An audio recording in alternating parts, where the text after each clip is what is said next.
poucas palavras. Um olhar sobre o mundo, a vida e a sociedade, à luz da Palavra de Deus, com Augustus Nicodemos. Estamos começando aqui mais uma edição do nosso programa Em Poucas Palavras e é quase que a mesma coisa que eu falo todo dia, mas é isso mesmo, é um prazer a gente começar mais um programa com você aqui nesta emissora e através de todos os meios que você usa para acompanhar o nosso programa. Eu sou Natsan Matias, comigo o pastor Augustus. Olá, querido ouvinte. Natsan, hoje o tema é complicado. Pois é, eu passei aqui e fiquei pensando, agora é com o reverendo Augustus Nicodemos. Pois é, você fica escolhendo exatamente aqueles mais complicados. É o meu papel, né? Eles passam para mim, os ouvintes, e eu fico mandando lá para a sua avaliação, né? Vamos lá? Tá bom. No primeiro livro de Samuel, capítulo 28, descreve o evento de Saul que fora consultar uma necromante, né? Na passagem bíblica há uma referência sobre o encontro de Saul com o profeta Samuel já morto. É sobre essa polêmica passagem bíblica que o programa de hoje tomará um pouco do seu tempo, uma vez que esta também é uma dúvida de um de nossos ouvintes internautas. Então, o André Cunha agradece pelo programa e escreve ainda: aproveito a oportunidade para pedir que o reverendo Augustus possa falar sobre a passagem onde Saul consulta uma necromante em 1 Samuel, capítulo 28. Pois apesar de não acreditar que Samuel tenha mesmo aparecido, já conversei com outros cristãos que acreditam nessa possibilidade. Então ele agradece a oportunidade de poder ter a sua pergunta sendo respondida aqui no programa. Muito bem, vamos começar lembrando o contexto da passagem. Saul estava em guerra com os filisteus e estava muito aflito, porque estava perdendo a guerra. A essa altura, Saul já havia desobedecido a Deus várias vezes e provocado a ira do Senhor. E então ele consulta a Deus através dos sacerdotes. Deus não responde, Deus não dá resposta. E após várias tentativas de consultar a Deus, procurar de Deus direção para aquele momento aflitivo da sua vida, vale lembrar que Deus não estava respondendo porque Saul tinha virado as costas para Deus e só estava buscando a Deus agora na hora da necessidade. Então Deus não vinha respondendo. Saul então resolve fazer algo que era proibido na lei de Moisés, que era consultar os mortos através de necromancia. E ele queria falar com o profeta Samuel, que já havia morrido. Exato. Em vida, Samuel tinha sido o conselheiro dele. Tinha orientado, tinha até protegido, orado por ele, em favor dele, diante de Deus. Mas agora Samuel estava morto, Saul estava apertado, a guerra parecia caminhar para uma vitória dos filisteus. Angustiado, Deus não respondia pelos métodos corretos, certos.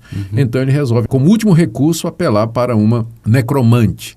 E aí ele se disfarça e vai com mais 2 colegas para a região de Endor, onde tinha uma pitonisa, uma mulher que todo mundo sabia que praticava necromancia, a invocação de mortos, e ele então chega para a mulher e diz: olha, eu quero que você me faça subir Samuel, eu quero falar com Samuel.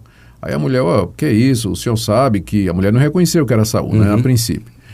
O senhor sabe que o rei Saul proibiu a prática da necromancia. É interessante, o próprio Saul tinha proibido isso, né? E aí ele vai procurar. E agora vai procurar. Saul proibiu, eu não quero morrer. Aí Saul diz: não vai acontecer nada não, pode invocar Samuel. E quando a mulher faz a invocação lá dos mortos e chama Samuel para voltar, de repente ela vê Samuel aparece. E a mulher, tomada de surpresa, e dá um grito, não é? E aí ela, na hora, percebe que é Saul. Ela está diante do próprio Saul. Aí Saul diz: pode ficar calma e me diga o que é que você está vendo. E aí começa um diálogo entre a mulher e Saul, entre a mulher e Samuel, tendo Saul como coadjuvante, participando.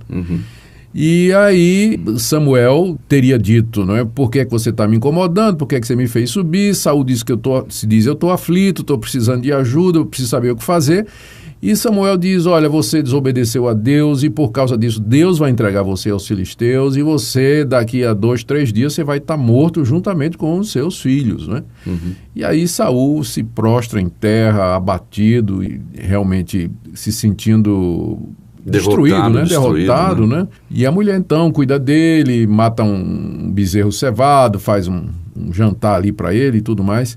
E depois aconteceu exatamente como foi dito ali. Né? 2, 3 dias depois, Saul é cercado pelos filisteus. Primeiro seus filhos morrem, finalmente ele é cercado pelos filisteus e ele acaba sendo pressionado a se suicidar. Ele manda o escudeiro enfiar a espada nele e o escudeiro não quer fazer isso, então Saul pega a própria espada e se lança sobre ela, de acordo com o relato do texto bíblico. A grande questão é quem é que apareceu ali na hora em que Samuel foi invocado, considerando que Deus havia proibido que se fizesse tal prática. Existem 3 respostas que são dadas a essa pergunta. A primeira, que foi o diabo.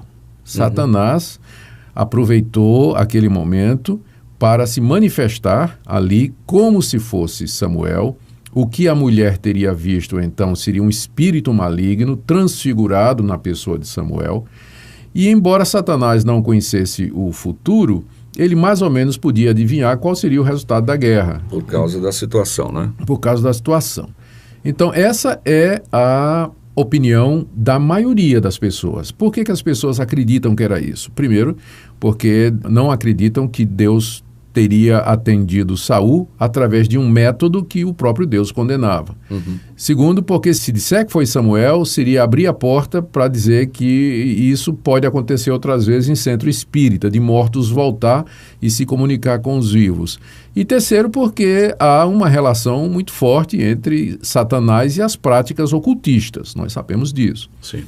O problema é que o texto bíblico, 1 Samuel capítulo 28, não menciona Satanás. Nenhum momento se refere a Satanás como sendo alguém que entrou ali. Em outras ocasiões, quando o diabo está agindo, a Bíblia diz, por exemplo, lá no jardim, né, a serpente mais astuta de todos os animais, e mais adiante no castigo que ele vai sofrer, Deus então fala da sua descendência, cuja cabeça será esmagada, e mais adiante lá no Novo Testamento, então aquela serpente é referida como sendo exatamente Satanás. É o dragão, inclusive, a antiga serpente. A antiga serpente, né? Então, quando Satanás está presente, geralmente a Bíblia diz, Pedro, por exemplo, Pedro quis impedir Jesus de ir para a cruz, e Jesus voltou-se para ele e diz, arreda Satanás, porque por detrás da sugestão de Pedro havia a influência satânica. Sim. Tá? Então, se fosse Satanás, nada impediria o autor bíblico de dizer. Nos próprios livros históricos há uma narrativa em que diz assim, e Satanás incitou Davi a contar todo Israel. Também no livro de Jó, começa dizendo, Satanás apareceu e incitou Deus a destruir Jó. Então, por que o autor não disse que era Satanás, se fosse Satanás? Não é? Eu não sei, mas eu acho que esse programa vai ser insuficiente para a gente falar desse tema sozinho. Vamos lá, continua. Vamos tentar ser preciso aqui. A segunda interpretação, Natsan, é que a mulher é uma charlatã. Ela não viu nada. Né? E como acontece em muitas situações dessa, de necromantes e tudo, ela estava imitando, ela percebeu que era o rei Saul, e então ela imitou a Samuel. Diz que estava vendo o ancião, diz que estava vendo aquela pessoa envolta numa capa, e aí ela teria feito toda aquela pantomima para iludir Saul.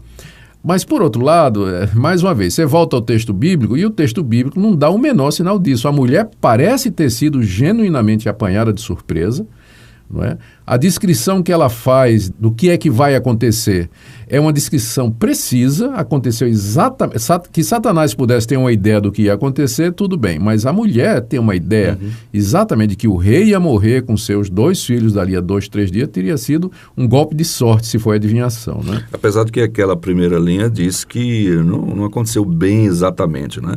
Tem algumas coisas que eles... eles querem dizer que não bateu exatamente, mas se cumpriu como está dito, né? Em linhas gerais. E a terceira opção é que era Samuel mesmo. Exegeticamente falando, essa é a posição que mais se aproxima do texto. Eu vou ler aqui alguns versículos da passagem. No verso 11, Saul diz à mulher, me faz subir Samuel. Aí no verso 12, vendo a mulher a Samuel, gritou em alta voz. Aí então... Continua. No verso 14 diz, entendendo Saul que era Samuel, se inclinou com o rosto em terra e se prostrou. Verso 15, Samuel disse a Saul, por que me inquietaste fazendo subir? Verso 16, então disse Samuel, Por que, pois, a mim me perguntas, visto que o Senhor te desamparou e se fez teu inimigo? Ora, quem quer que escreveu o livro de Samuel acreditava que quem apareceu ali era Samuel. Era o próprio Samuel.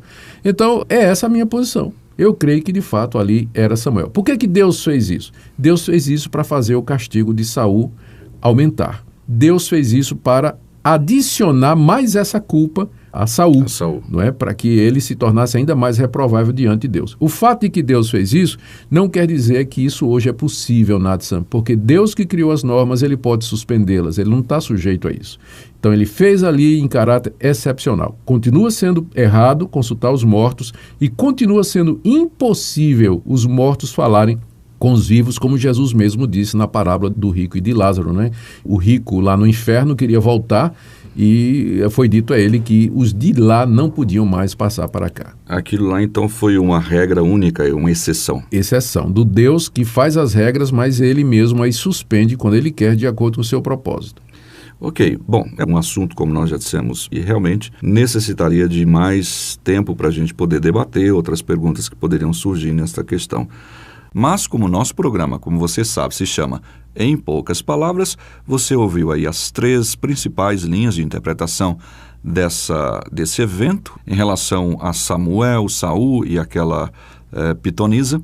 E você viu como é que o pastor Augustus colocou de uma forma coerente, clara, olhando para a Bíblia, especificamente para a Bíblia, para a narrativa bíblica, para chegar à conclusão que o programa deixa aqui hoje para você, tá bom? Sabendo que Deus abriu ali aquela exceção para acrescentar mais peso de condenação sobre a vida de Saul, que ele já havia rejeitado como rei de Israel.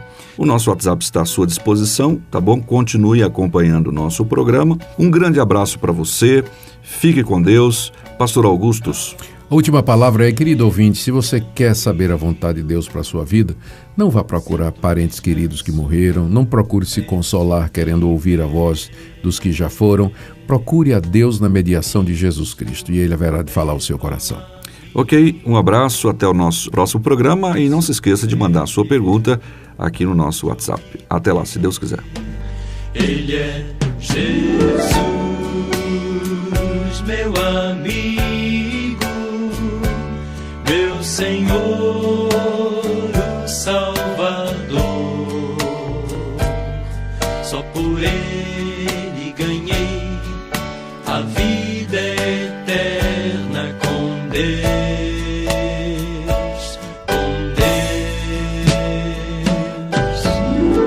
Este foi sua história, levado à cruz sem pecado algum.